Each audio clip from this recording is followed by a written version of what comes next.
It's a great privilege to wish you a very happy 30th birthday.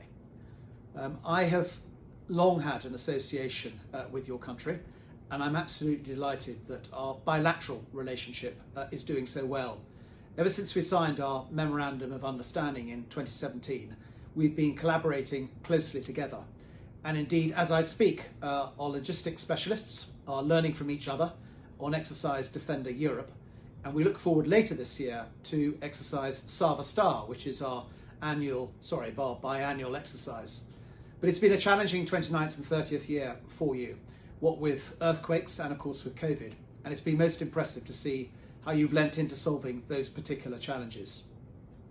And of course, it always gives me great pleasure to be able to look across the room at the NATO CHODS meetings that we attend regularly and see, of course, my friend, the Croatian CHOD, always nodding knowingly as we work through different issues.